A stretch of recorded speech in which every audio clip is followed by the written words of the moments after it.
friends. I have already introduced my business videos and the response has been very positive. So I have decided to make my videos for accountancy too. Uh, Accountancy, in this video, I have started the very first chapter of class 11, that is the meaning and objective of accounting. तो हम पहले chapter से start करेंगे 11th के meaning and objective of accounting. The whole chapter has been divided into two parts. In the first part, in this session, we will be doing the meaning and process of accounting, objective of accounting, and the last is difference between bookkeeping and accountancy. Right, meaning and process of accounting. You are just new to this subject. आपको कोई idea नहीं है कि accounts क्या होता है, right? तो अब हम सबसे पहले बात करेंगे अकाउंटिंग होती क्या है. फॉर एग्जाम्पल, आप एक पर्सन है ए, राइट? उसने एक बिजनेस स्टार्ट किया, उसने पैसा कमाना था, उसने एक शॉप खोली, उसने एक जनरल स्टोर खोल लिया. आपकी गली में भी बहुत सारे जनरल स्टोर्स होंगे आपके आसपास, तो उसने भी एक ऐसा जनरल स्टोर खोला जहाँ पर वो डेली नीड्स की, हमारी जो जरूरत की चीजें थी, जहाँ वो बेचता था, राइट? अब उसने जब वो शॉप खोली तो डेफिनेटली उसने उसमें कुछ स्टॉक भी रखा होगा, उसने ब्रेड रखा होगा, बटर, राशन का दूसरा सामान, उसने पैसा लगाया होगा वो सब चीजें इकट्ठी करने में. अब वो इन चीजों को सेल भी करेगा तो वो कुछ पैसा कमाएगा भी सही. अब उसमें कुछ स्टाफ भी रखेगा जो जिसको उसको सैलरी भी देनी पड़ेगी, तो कुछ वो खर्चे करेगा, कुछ उसकी इनकम होगी. तो eight the end of the day वो जानना चाहेगा कि उसने कितना प्रॉफिट अर्न किया या वो लॉसेस में गया, राइट? तो डेफिनेटली हर इंसान जानना चाहेगा, हर बिजनेसमैन जानना चाहेगा कि उसने कितना कमाया या फिर कितना लॉस किया. इस प्रोसेस में इस सारी कैलकुलेशन को बोला जाता है अकाउंटिंग. तो अकाउंटिंग को ज़्यादा बेटर अंडरस्टैंड करने के लिए हमें ये कुछ चीज़ों का ध्यान रखना पड़ेगा जिसकी अभी हम डिस्कशन कर रहे हैं. This is also called the process of accounting. तो अकाउंट्स होता क्या है? द फर्स्ट फैक्टर इज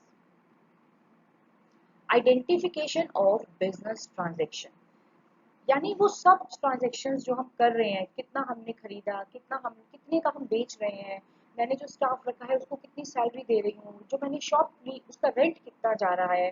तो मेरे बिजनेस को जो जो भी चीजें इफेक्ट कर रही हैं, सबसे पहले मैं उसको आइडेंटिफाई करूंगी, राइट? उनको पहचानूंगी कि मेरे बिजनेस को कौन कौन सी चीजें इफेक्ट कर रही है. Second is measurement in money. हमारे बिजनेस को बहुत सारी चीजें इफेक्ट करती हैं, लेकिन हम अकाउंट्स में सिर्फ वही चीजें इंक्लूड करेंगे जिन्हें मनी की टर्म्स में काउंट किया जाता है. फॉर एग्जाम्पल, आपने शॉप का रेंट पे किया 5000, तो डेफिनेटली पैसे में गया, तो आप इसको अपने खर्चे में दिखाएंगे कि हाँ भाई 5000 का हमने खर्चा किया. This is called measurement in money. Next is record. Record means कि आपने 5000 का रेंट पे किया, आपने 20000 का स्टॉक क्रिएट किया, आपने कुछ सेल्स भी की. तो ये सारी चीजें जब आप करते हो तो सबसे पहले आप उन्हें एक बेसिक बुक में रिकॉर्ड कर देते हो, और इस बुक को बोलते हैं जर्नल. यानी आप जर्नल में अपना जो भी आपने ट्रांजेक्शन की उसको आपने रिकॉर्ड कर दिया. आपने शायद देखा भी होगा कि जब हम कोई चीज खरीदने जाते हैं तो आजकल तो कंप्यूटराइज्ड होता है. पहले जमाने में लोग हाथ से लिख लेते थे कि इतने का सामान बेचा, इतना पैसा लेना है, इतना देना है. जो बेसिक एंट्री आप करते हो उसे हम बोलते हैं जर्नल. जर्नल में हमने बेसिक एंट्री रिकॉर्ड कर दी. Next is classifying. क्लासिफाई का मतलब होता है बांटना. आपने जब ट्रांजेक्शन रिकॉर्ड कर दी, एक ही बुक में आपने रिकॉर्ड कर दिया सब कुछ कि मैंने आज इतनी सेल की, इतनी परचेज की. क्लासिफाई का मतलब होता है बांटना. यानी सारी परचेज को अलग कर दो, सारी सेल्स को अलग कर दो, सारे खर्चों को अलग कर दो. यानी हर एक ट्रांजेक्शन का एक अलग अकाउंट बना दो और उस अकाउंट में वो सारी ट्रांजेक्शन रिकॉर्ड कर दो. जैसे मान लीजिए राम ने हमसे कुछ सामान खरीदा, तो हमने उसको एक राम का अकाउंट बनाया और उसमें ट्रांसफर कर दिया. ये सब आप आगे डिटेल में पढ़ेंगे. फिर राम ने अगर मुझे पेमेंट की तो मैं राम के अकाउंट में ही उस पेमेंट की एंट्री करूंगी. इसे बोलते हैं क्लासिफाई करना, बांटना. जैसे अभी आप 11th 10th के आपने एग्जाम दिए, उसके बाद आपको क्लासिफाई हो गए आप लोग, कुछ बच्चे नॉन मेडिकल में चले गए, कुछ कॉमर्स में. इसे बोलते हैं क्लासिफिकेशन. ऐसे ही तो हम भी सारी ट्रांजेक्शन जो सेम नेचर की होती हैं उसे हम बांट देंगे. परचेज की एंट्री परचेज बुक में चली जाती है, सेल्स की एंट्री सेल्स बुक में चली जाती है. तो इस तरीके से अकाउंट्स में भी क्लासिफिकेशन कर दिया जाता है. The next is summarising. Summarising का मतलब है अपनी जो भी इंफॉर्मेशन आपने कलेक्ट की है अकाउंट्स की कि कितना सेल किया कर कितना परचेज किया, उसको सिस्टमैटिक फॉर्म में शो करना।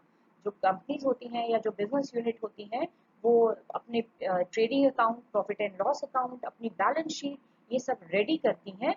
और ये समरीज हमें फाइनली, जैसे प्रॉफिट एंड लॉस हमें बताता है हमने कितना प्रॉफिट और कितना लॉस, या तो हमने प्रॉफिट कमाए या फिर कितना लॉस सफर किया। तो ये, और हमारी बैलेंस शीट हमें बताती है कि हमारी फाइनेंशियल पोजीशन कितनी है, यानी कैसी है, हमने कितना पैसा लगाया और हमने कितना पैसा लोगों का देना है। ये सारी चीजें आप आगे डिटेल में पढ़ेंगे। तो अभी आपको समराइजिंग का मतलब पता होना चाहिए। समराइजिंग मीन्स अकाउंटिंग इंफॉर्मेशन को यूजफुल तरीके से प्रेजेंट करना। अब आपने समराइज कर लिया, यूजफुल तरीके से उसे प्रेजेंट कर लिया। अब आप क्या करेंगे, अब एनालिसिस एंड इंटरप्रिटेशन। एनालिसिस और इंटरप्रिटेशन को अगर बहुत सिंपल वर्ड में कहूँ तो इसका मतलब होता है जांच पड़ताल करना। अब आप जांच पड़ताल करेंगे, यानी अकाउंट्स की जो आपने ट्रांजेक्शन्स लिखी हैं, जो समरी बनाई है, उसको आप एनालाइज करेंगे कि finally at the end of the day और at the end of a particular time आपने कितना पैसा कमाया और कितना गवाया। एनालिसिस मतलब जांच पड़ताल करना कि भैया जितना पैसा हमने लगाया था हमने उससे ज्यादा कमाया या कम कमाया, हम प्रॉफिट्स में हैं या लॉसेस में। And the last is C, that is to communicate to the user. बहुत सारे ऐसे लोग हैं जो हमारे बिजनेस में इंटरेस्टेड होते हैं। उन इंटरेस्टेड लोगों को भी हमारे अकाउंट्स की जो इंफॉर्मेशन है हमें वो प्रोवाइड करनी होती है। जैसे बैंक, कुछ इंटरनल पार्टीज होती हैं, कुछ एक्सटर्नल। जैसे कि बैंक, बैंक को हमें भी, बैंक से कई बार हम लोन लेते हैं, हमें बहुत सारी ट्रांजेक्शन्स करनी होती हैं, तो हम बैंक को, अपनी बैंक जो होती है वो हमारे अकाउंट्स को देखती है regularly. Next is government. Government को जो है हमसे टैक्स कलेक्ट करना होता है, तो गवर्नमेंट को भी हमारी जो बिजनेस की फाइनेंशियल स्टेटमेंट है उसमें बहुत इंटरेस्ट होता है। ये जो यूजर्स हैं या जो और किन किन लोगों को हम कम्युनिकेट करते हैं, ये नेक्स्ट पार्ट में हम पूरा स्टडी करेंगे। और बहुत सारे ऐसे लोग हैं जिन्हें हमारे बिजनेस में इंटरेस्ट होता है। तो अब जो हमने फाइनेंशियल स्टेटमेंट बनाई, जो हमने एनालाइज किया, जो रिजल्ट था, वो हमें इन सब यूजर्स को इंफॉर्मेशन देनी होती है। इन्हें बताना होता है कि हम कितने प्रॉफिट में हैं या फिर हम लॉस सफर कर रहे हैं। तो आई होप दिस ये जो हमारे स्टेप हैं आप इनको पढ़िए, IMRCSAC। ये जो 7 स्टेप्स हैं ये मीनिंग भी है अकाउंट्स का और ये अकाउंट्स का प्रोसेस भी है। तो अगर आप आपसे पूछे व्हाट इज अकाउंटिंग, तो accounting is the process of recording, classifying, summarizing, analyze and interpret the information of financial nature। तो ये होता है हमारा अकाउंट्स।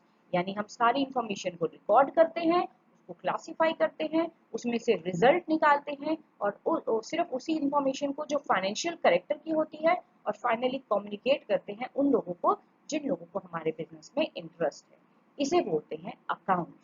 तो अकाउंट्स में हमने सारी ट्रांजेक्शन्स को जो हमारे बिजनेस को इफेक्ट करती हैं फाइनेंशियली, हमने उनको रिकॉर्ड किया और वो सारी इंफॉर्मेशन से हमने एक रिजल्ट निकाला, जिसे हम बोलते हैं उस रिजल्ट को हम बोलेंगे प्रॉफिट एंड लॉस, कि हमने कितना कमाया या कितना गवाया, हमारी फाइनेंशियल पोजीशन क्या है। ये होती है account. I hope the meaning is clear. ये सब चीजें आगे हम डिटेल में पढ़ेंगे। तो अगर अभी किसी भी पॉइंट में आपको डाउट रह भी गया है तो देयर इज नो इश्यू, हम नेक्स्ट जो हमारी क्लासेस होंगी ये एक एक पॉइंट को हम डिटेल में स्टडी करेंगे।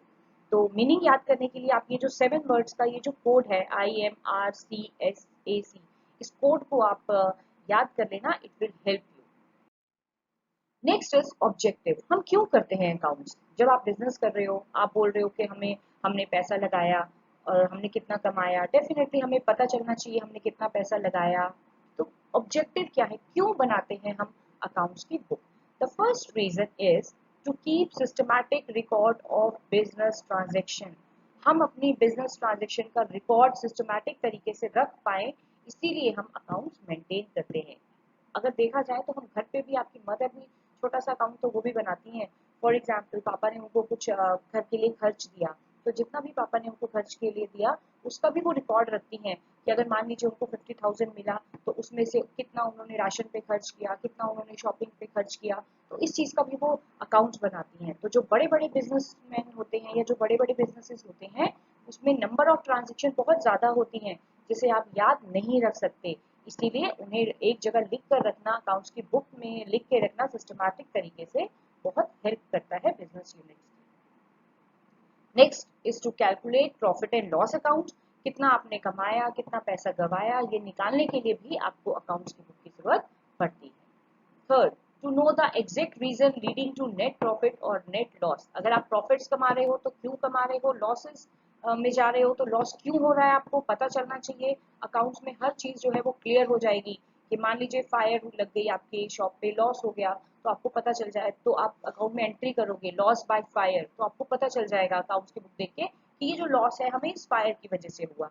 तो अकाउंट्स की बुक में जो है आपको एग्जैक्ट रीजन मिल जाएगा कि आपको लॉसेस किसकी वजह से ज्यादा हो रहे हैं। The next is to know the financial position of the company, last में साल के एंड में आप जानना चाहोगे कि आज आपकी फाइनेंशियल पोजीशन क्या है, कितना पैसा आपने लगाया था बिजनेस में और कितना पैसा आपने लोगों को देना है, आपकी एग्जैक्ट फाइनेंशियल पोजीशन क्या है।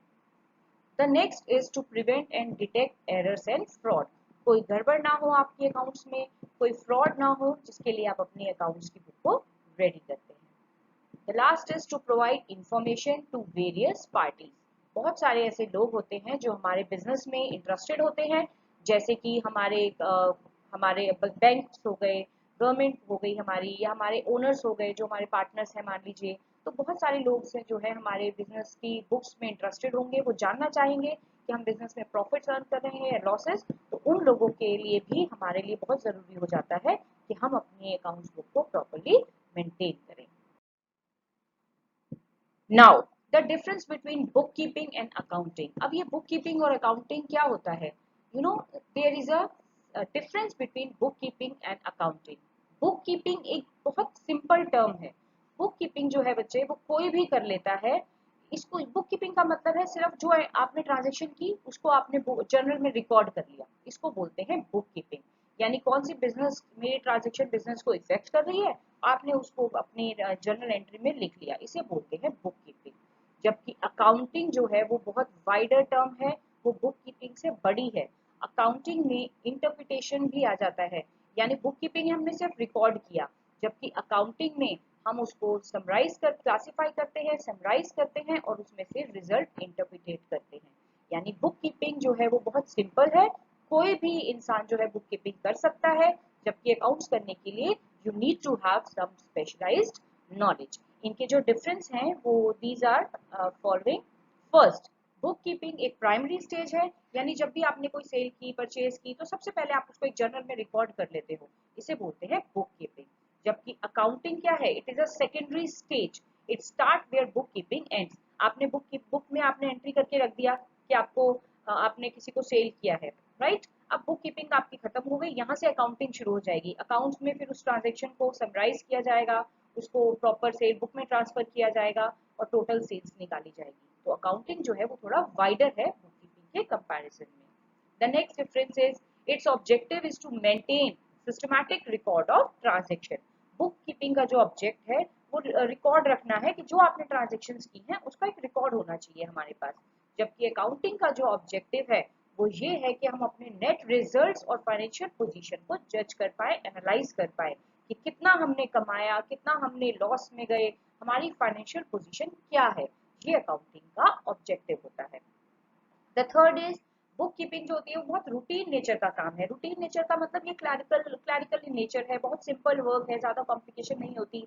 इवन आप शॉप पे खड़े हैं अपने फादर की और किसी ने आपसे कोई चीज ली तो आप भी एंट्री कर देंगे कि इस राम ने आपसे परचेज किया इतने का, तो आप भी उसको लिख देंगे, राइट। बट जो हमारी अकाउंटिंग है वो एनालिटिक इन नेचर है, यानी उसमें एनालिसिस करना पड़ता है, उसमें बहुत सारी थिंकिंग प्रोसेस करना पड़ता है और उसको आपको सोच समझ के लेजर में ट्रांसफर करना पड़ता है। Next, the function is perform by junior staff. Book keeping जो है कोई भी कर लेता है, अकाउंटेंट ने अपने अंडर 4 लोग रखे जो अभी ग्रेजुएट भी नहीं थे, तो वो भी इजीली जो है बुक कीपिंग कर लेंगे। जैसे मैंने आपको एग्जांपल दिया कि आपने अभी जस्ट 6th 7th में हैं आप और आप दुकान पे खड़े हैं, तो छोटी मोटी एंट्री तो आप भी कर लेंगे। बट जो अकाउंटिंग है it is perform by the senior staff, ये सीनियर स्टाफ करता है क्योंकि ये बहुत ज्यादा इसको सोच समझ के किया जाता है, lot of thinking, lot of specialisation is involve, तो ये हर कोई नहीं कर सकता।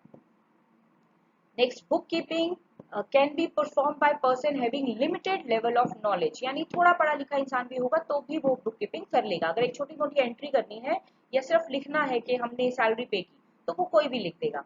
लेकिन अकाउंटिंग करने के लिए उस पर्सन को स्पेशलाइज्ड नॉलेज होना बहुत जरूरी है। And the last is the bookkeeping is not required to possess analytic skills. Analytic का मतलब होता है thinking, imagination, thinking power, right? Analyze करने की power, वो सारी powers हमें bookkeeping में नहीं चाहिए, क्योंकि हमें bookkeeping में कुछ भी analyze नहीं करना है, हमें सिर्फ उन्हें record करना है, right? जबकि हमें अकाउंटेंट जो अकाउंटिंग करता है उसके लिए बहुत जरूरी है कि उसके पास एनालिटिक जो स्किल्स हैं, जो उसकी थिंकिंग पावर्स हैं, वो सब उसके पास होनी चाहिए, यानी स्पेशलाइज्ड नॉलेज होना चाहिए उसके पास अकाउंटिंग को मेंटेन करने का। I hope this topic is clear to you. आप एक बार इसको अच्छे से गो थ्रू करिए, इसके नोट्स बनाइए, and the rest topic we will discuss in later videos. Thank you so much for watching.